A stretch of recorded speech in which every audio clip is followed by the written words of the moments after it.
3 years, 2 months, and 16 days. That's how long it's been since I lost David.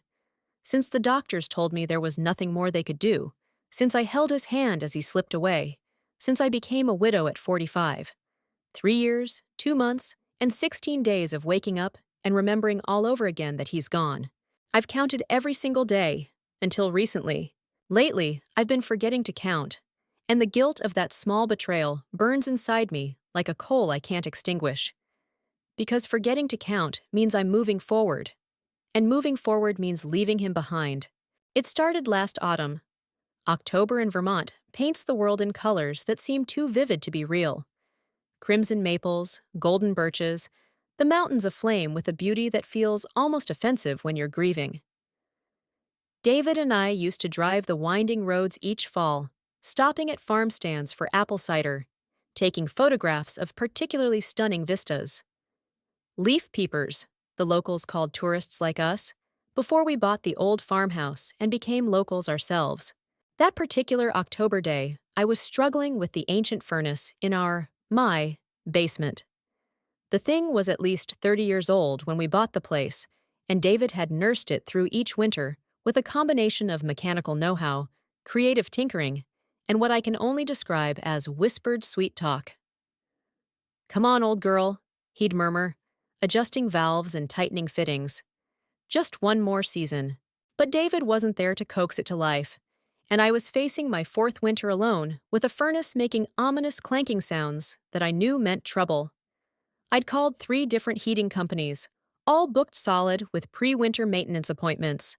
Vermont winters wait for no one, and certainly not for widows who've put off furnace maintenance too long.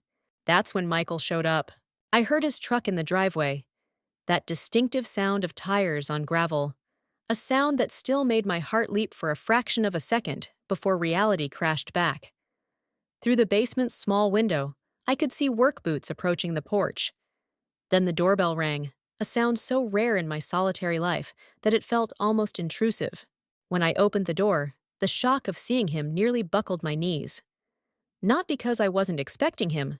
We'd spoken on the phone the week before, one of our occasional check-ins, but because in that moment, with the October light haloing his figure, he looked so much like David that my lungs forgot how to draw air. "Michael!" I managed, one hand gripping the doorframe for support. "Hey, Ellie," he said, using the nickname that only he and David had ever called me. His voice was different, though, lower, rougher around the edges than his brother's had been. "I was in Burlington for a meeting and thought I'd swing by. You mentioned furnace troubles?" Michael lived 3 hours away in western Massachusetts, where he ran a construction company David had helped him start years before I entered the picture. The brothers had been close, different in temperament, but bound by the invisible threads that connect siblings who've weathered life's storms together. After David died, Michael had been a steady presence through the funeral, the first raw months, the paperwork and decisions no widow is prepared to face. Then, gently, he had stepped back, keeping in touch with phone calls and occasional visits that grew less frequent as months became years. "You drove all this way for my furnace?" I asked, still holding the door like it might anchor me to reality. He shrugged, a gesture so reminiscent of his brother that I had to look away. "Figured you could use the help, and I know that old monster in your basement. David used to complain about it enough." I led him downstairs, watching as he shed his jacket and rolled up his sleeves, revealing forearms corded with the kind of muscle that comes from years of physical work. Like David, he had been athletic, but where my husband had been lean and scholarly, an architect who designed buildings but rarely built them, Michael was solid, weathered by decades of actual construction. "How've you been, Ellie?" he asked, bending to examine the furnace with the focused attention he brought to everything mechanical.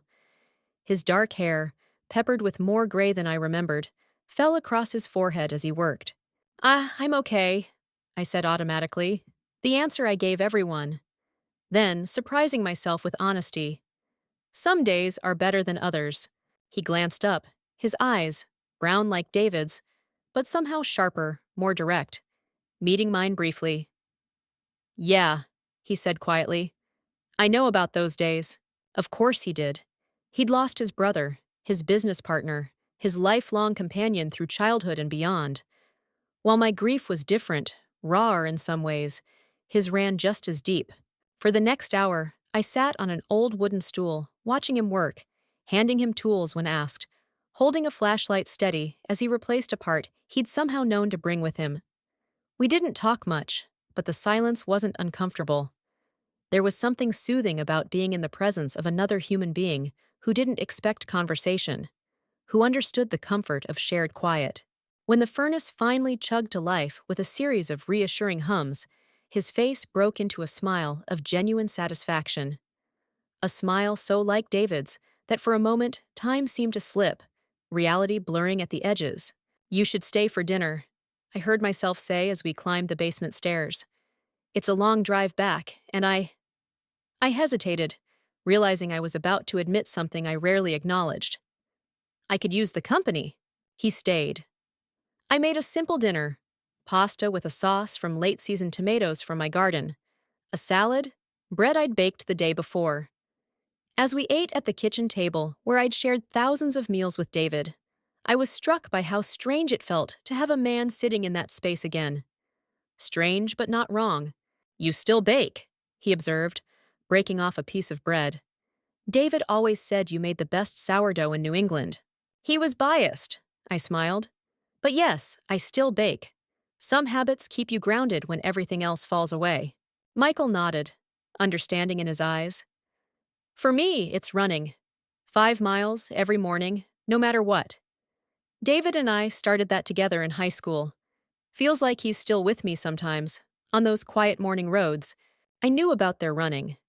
David had maintained the habit until cancer made it impossible, and even then, he'd insisted on slow walks around our property, determined to keep moving. "Do you still have his tools?" Michael asked suddenly. "The woodworking ones?" The question caught me off guard. David's workshop in the converted barn behind our house had been his sanctuary. I'd kept it exactly as he left it, the half-finished projects still waiting on his workbench, his tools hanging in their precise arrangements on pegboards and shelves. "Yes," I said. "Everything's still there. I can't bring myself to go in much." Michael was quiet for a moment. "He taught me, everything I know about working with wood. Mom and Dad gave him a small woodworking set for Christmas when he was 12. I was 8, always tagging along, and he never minded." I hadn't known that. David had spoken of his childhood with Michael often, but not this particular detail. It struck me then how many stories of my husband existed that I didn't know, pieces of him that lived in other people's memories, facets I would never see. "Would you like to see the workshop?" I offered, the words surprising me as they left my mouth. I hadn't let anyone in there since David died. In the fading October light, we crossed the backyard to the barn. My hands trembled slightly as I unlocked the door and flipped on the lights. The familiar smell hit me immediately: wood shavings, linseed oil, the faint metallic scent of tools. David's smell. For a moment, I couldn't breathe. Michael stepped past me, his presence solid and real in a space that had begun to feel like a shrine. He moved slowly, respectfully, running his fingers over the workbench, examining the chisels arranged by size, the handplanes David had collected over years. "This cherry," he said, touching a stack of lumber in the corner. He was saving it for something special. "A rocking chair," I said softly. "For when we had grandchildren." We didn't have children, couldn't have them, as we discovered after years of trying. It had been our deepest shared sorrow, and later, when David got sick, a painful relief that we wouldn't leave children fatherless. Michael nodded, his throat working as he swallowed. Then he spotted something on a high shelf, a small wooden box with intricate inlay work. "He finished it," he said, reaching for the box. "I didn't think he'd have time." "What is it?" "A music box. We were working on matching ones last time I visited, before he got too sick. Mine's still half done." He opened the lid, and a delicate melody filled the workshop. Claire de Lune, David's favorite piece of classical music. As the notes spiraled around us in the dusty air of the workshop, I saw Michael's eyes grow bright with unshed tears. Without thinking, I moved to him, placing my hand on his arm. His skin was warm beneath my fingers, alive in a way that made my own skin remember touch. He would want you to have it, I said. No. Michael closed the lid gently. He made this for you, Ellie. The one he was helping me with was for Jenny. Jenny, his ex-wife. They'd divorced 5 years before David's diagnosis, a painful split that had left Michael guarded, focused entirely on his business. I didn't know, I admitted. He never showed it to me, probably waiting to finish mine too. That was David, always wanting things to be perfect, especially gifts. We stood there in the fading light, surrounded by the ghosts of David's unfinished projects, the tangible reminders of interrupted dreams. But for the first time since his death, the workshop didn't feel like a mausoleum. With Michael there, connecting to the same memories, sharing the same loss, it felt almost alive again. You should take some of these tools, I said impulsively. The ones you taught him to use. He'd want you to have them. Michael shook his head. Not today, but maybe someday when you're ready. When he left that evening, the house felt emptier than usual, as if his presence had temporarily filled spaces I'd grown accustomed to navigating around. I slept badly that night, dreaming of David and Michael as young boys, working with wood, their faces blending and separating in the confused logic of dreams. In the morning, I woke to a text message. Furnace should hold through winter, but think about replacing next year. I can help, -M. I stared at those words on my phone screen, feeling something shift inside me. A tiny avalanche, distant but significant. Help. Such a simple word, but one I'd struggled to accept since David died. Friends and neighbors had offered plenty in those first terrible months, but I'd gradually pulled away, building a solitary life where I wouldn't need to depend on anyone. Yet here was Michael, offering help in a way that didn't diminish me, that acknowledged my capability, while recognizing there were some burdens too heavy to carry alone. I texted back, "Thank you, I'll start saving." 3 days later, a package arrived. A book on antique furnaces, with a note in Michael's angular handwriting. Knowledge is power. David always said you could learn anything from books. It was such a small thing, that book. Practical, unsentimental. But it was the first gift I'd received in years that wasn't given out of pity, that connected to me as a person rather than a widow. I read it cover to cover that weekend. November arrived with the first dusting of snow and a phone call from Michael. He was coming to Vermont again for work, he said. Would I mind if he stopped by to check on the furnace? I told him I'd make dinner again. This time, I found myself planning the meal carefully, choosing a recipe David had loved. Beef stew that simmered all day, filling the house with warmth and savory scents. When Michael arrived, stomping snow from his boots on the porch, he brought a loaf of dark bread from a bakery near his home. Not as good as yours, he said, but decent. We fell into an easy pattern that evening. He checked the furnace while I finished dinner preparations. Then we ate at the kitchen table, talking more freely than we had during his last visit. He told me about a difficult project his company was managing, a renovation of a historic building in Pittsfield. I shared stories about my work as a freelance editor, a career I could maintain from home even after David got sick. David was always so proud of your work, Michael said. Used to brag about how you could spot a misplaced comma from 50 paces. I laughed, remembering how David would dramatically read aloud passages I'd edited, emphasizing my corrections with theatrical flair.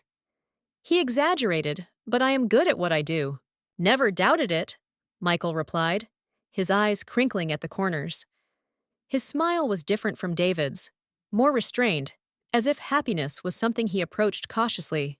After dinner, without discussion, we moved to the living room. I built a fire in the wood stove while Michael browsed the bookshelves that lined one wall. You've rearranged these, he observed, running a finger along the spines of David's architectural books, now interspersed with my novels and reference texts. Yes, I admitted. About a year ago, I paused, searching for words to explain something I'd barely acknowledged to myself. I needed to make the house feel like it belonged to me, not just to his memory. Is that terrible? Michael turned to face me, his expression serious. No, Ellie, it's necessary. David wouldn't want you living in a museum. Sometimes I worry I'm forgetting him, I confessed, the words catching in my throat. Not big things, but small details.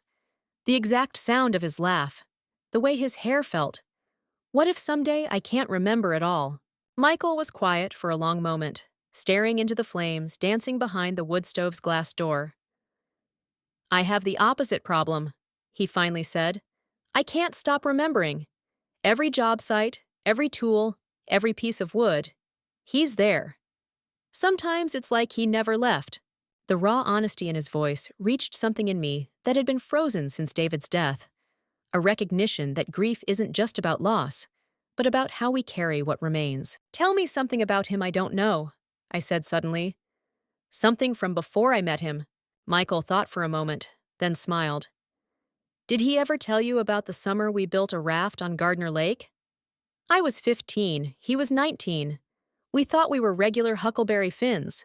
For hours, we exchanged stories, me sharing the private moments of my life with David, Michael offering glimpses of the boy and young man he had been before I knew him.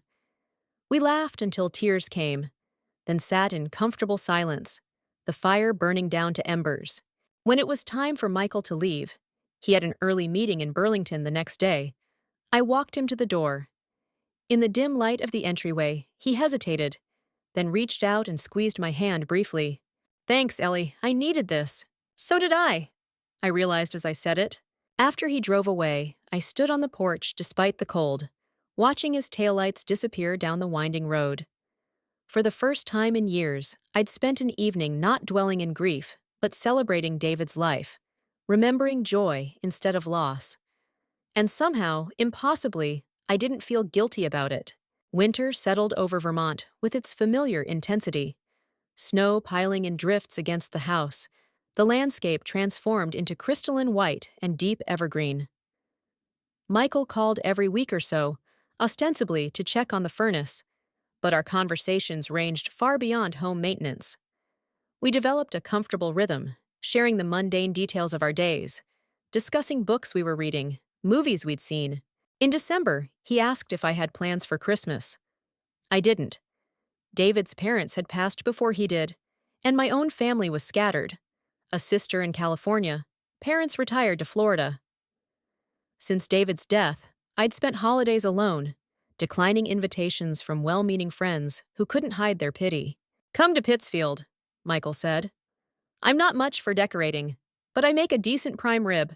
No pressure, just might be nice not to be alone. I hesitated, the invitation stirring complicated feelings. Christmas had been David's favorite holiday. Spending it with his brother felt both right and terribly wrong. Let me think about it, I said. That night, I went to the closet where I kept David's clothes, the ones I couldn't bear to donate, though I'd finally given away most of his wardrobe the previous year. I took out his favorite sweater, a thick cable knit that still held the faintest trace of his scent, and sat on the edge of our bed. My bed now. What would you want for me, David? I whispered to the empty room. I'm so tired of being alone, but I don't know how to be with people anymore. Especially not your brother. No answer came, of course. Just the winter wind rattling the old window panes and the distant hum of the furnace that Michael had fixed. 2 days later, I called him. I'll come for Christmas, I said, but I'll need directions to your place. I'll text them, he replied, and I could hear the smile in his voice. Dress warm. My heat isn't as reliable as yours now. I drove to Pittsfield on Christmas Eve, the 3-hour journey taking nearly 5 due to a snowstorm that swept across the mountains. By the time I reached Michael's home, a converted industrial loft in what had once been a textile mill, darkness had fallen, and I was tense from navigating the treacherous roads. He opened the door before I could knock, concern evident on his face. Was about to call search and rescue, he said, taking my overnight bag. Roads must be terrible. Let's just say I've had more relaxing drives, I replied, stepping into the warmth of his home. The space was open and masculine. High ceilings, exposed brick, furniture that favored function over style, but somehow created a cohesive aesthetic. What surprised me were the signs of Christmas. A small tree in one corner, lights strung along the tall windows, a wreath on an interior door.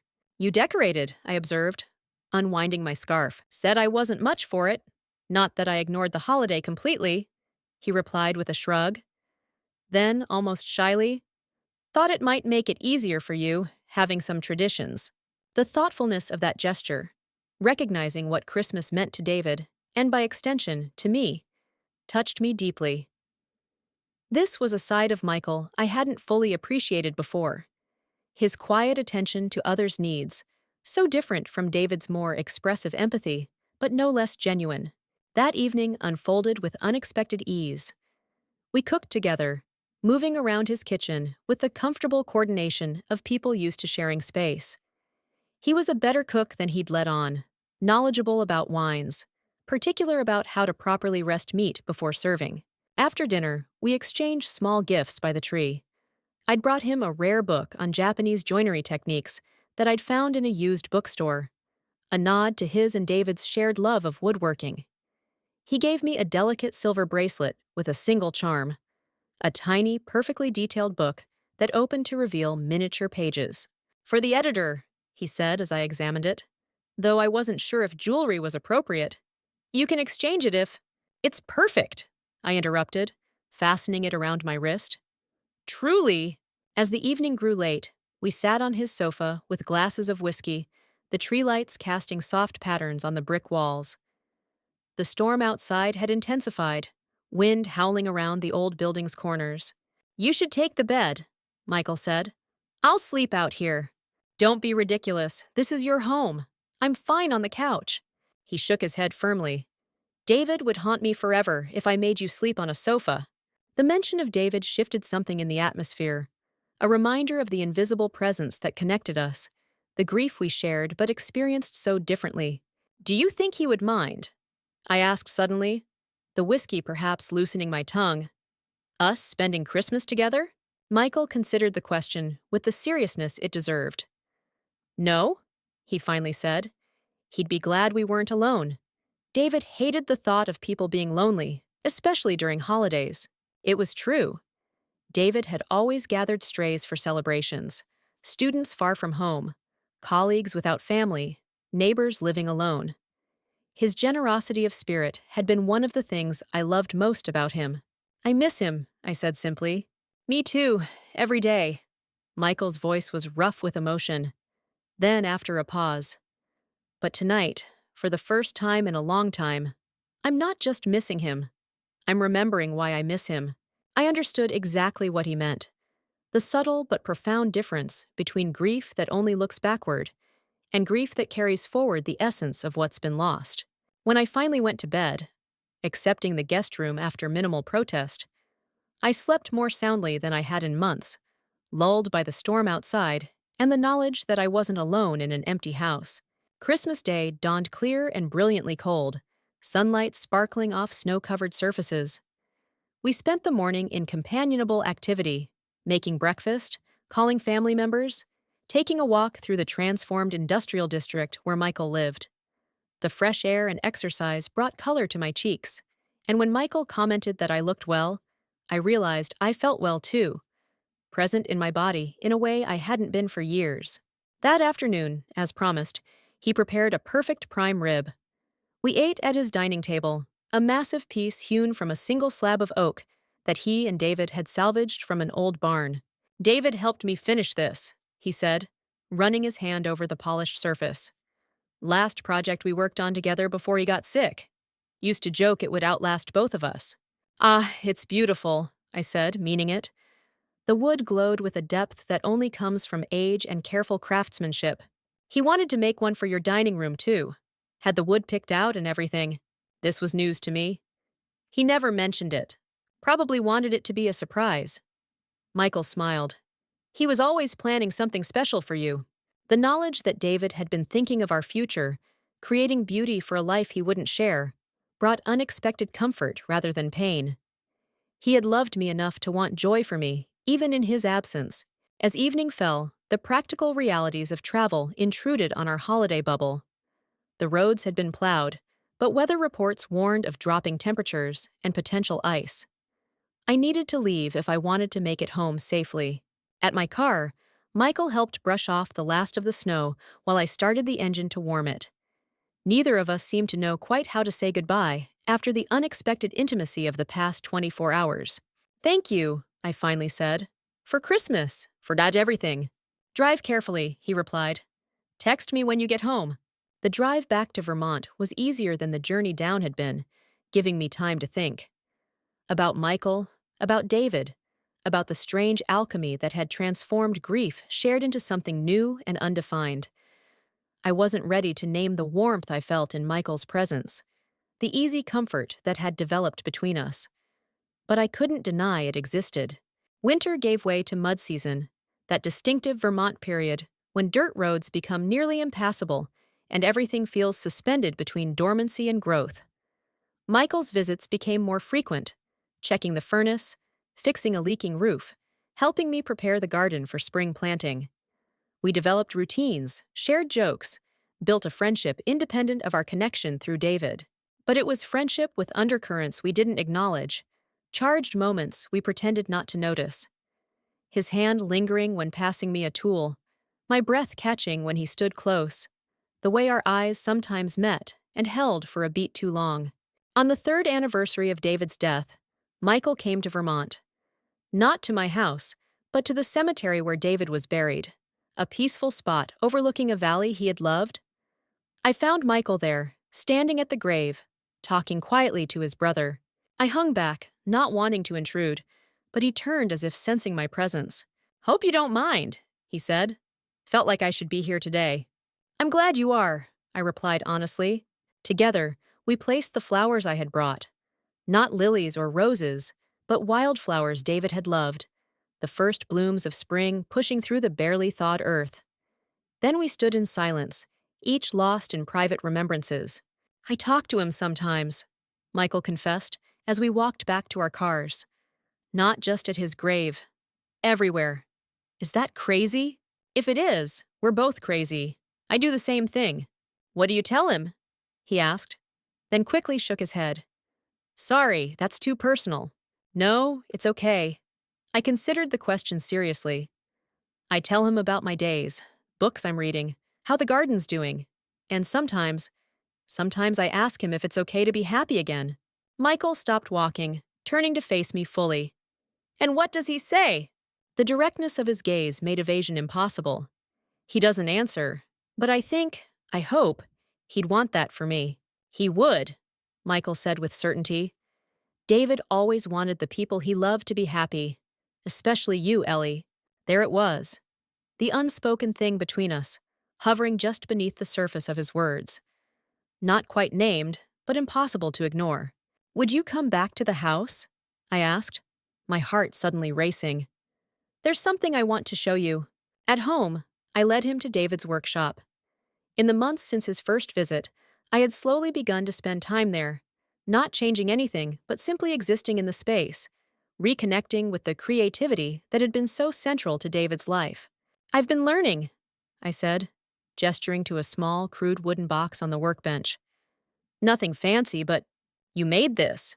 Michael picked it up, examining the uneven joints, the slightly wobbly lid. "First attempt. I used his books and some YouTube videos. It's terrible, I know." But Michael was looking at the box with genuine appreciation. "It's not terrible. It's a beginning." He set it down carefully. "Why woodworking?" I hadn't fully articulated the answer even to myself until that moment. Because it was something he loved that I never shared. I thought if I learned, maybe I'd understand a part of him I didn't know. And maybe. I hesitated, struggling to express the complex truth. Maybe it would be a way to keep him with me while also moving forward. Michael nodded slowly, understanding in his eyes. "That makes sense." David always said working with wood was like having a conversation with something ancient and alive. "Would you teach me?" I asked impulsively. "Not just basics from books, but really teach me? The way David taught you?" The request hung between us, weighted with meaning beyond the simple words. Teaching me woodworking would mean regular visits, shared time, a connection beyond neighborly help or family obligation. It would be a choice to build something new while honoring what had been lost. "Yes," Michael said after a moment. "I'd like that." We began the following weekend. Michael arrived with additional tools, smaller ones better suited to my hands, and patience I hadn't expected from a man who ran construction crews with military precision. He started with fundamentals: how to properly hold different tools, how to read the grain of wood, how to measure twice and cut once. Over the following weeks, our lessons became the framework around which my life began to rebuild itself. Each Saturday, Michael would arrive mid-morning. We'd work in the shop until afternoon, break for a late lunch, then often spend evenings talking or watching old movies David had loved.